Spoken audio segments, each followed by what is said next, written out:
এই যে ছোট বোনের শাশুড়ি খালাম্মা আপনাকে বলতেছি, কথায় কথায় আপনার ছেলের বউকে যে এত অপমান অপদস্থ করেন, ছেলের বউটা তো আপনারই, তাই না? অন্য কারো ছেলের বউ তো আর না। আমার এক পরিচিত ছোট বোন, তার মুখ থেকে শোনা। বোনটি শহরেই তার শ্বশুর শাশুড়ি এবং স্বামী সন্তান নিয়ে একটা বাসায় ভাড়া থাকে।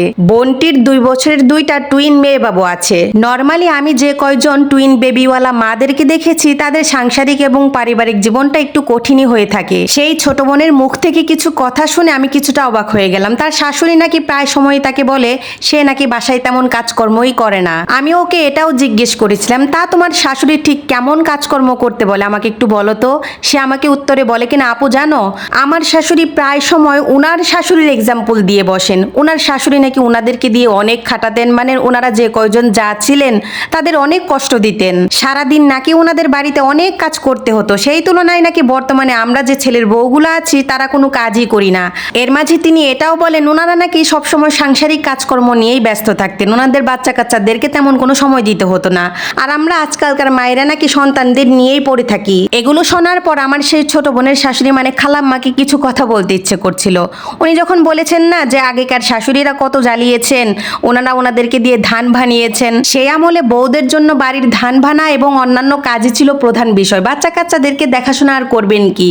তখন বাচ্চাদেরকে যদি 1 গ্লাস দুধ দিয়ে বসিয়েও রাখা হতো বা 1 বাটি ভাত দিয়েও বসিয়ে রাখা হতো, ওরা খেয়ে দিব্যি উঠে যেত। কিন্তু বিশ্বাস করেন, এখন আমি আমার নিজের ঘরেই দেখি আমার সন্তানকে 3 বেলা ভাত খাওয়াতে গেলে আমাকে যে মুশকিলে পড়তে হয়।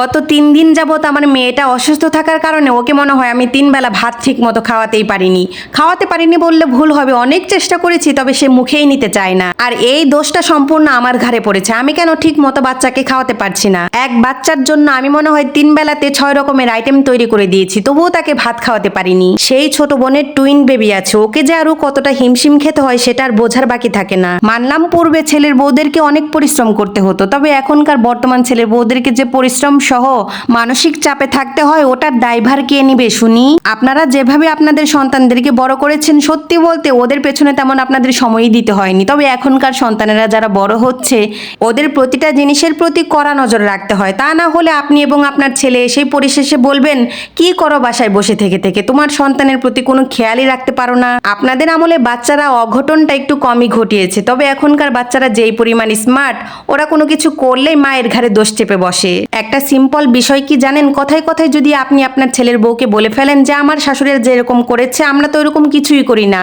শাশুড়ির যেই পরিমাণ খারাপ দিকটা আমি দেখেছি, আমি তো ছেলের বউ হিসেবে তোমার সাথে সেটা প্রয়োগই করি না। আমি মনে করি একজন শাশুড়ির ওনার ছেলের বউকে এটা বলাটা ওয়ান কাইন্ড অফ অপমান করা বা হুমকি দেওয়া। যাই হোক, দুনিয়ার সব শাশুড়িরা তো আর একরকম না, তবে আমি আশা রাখি বউ শাশুড়ির সম্পর্কটা যেন সবসময় মধুরই থাকে।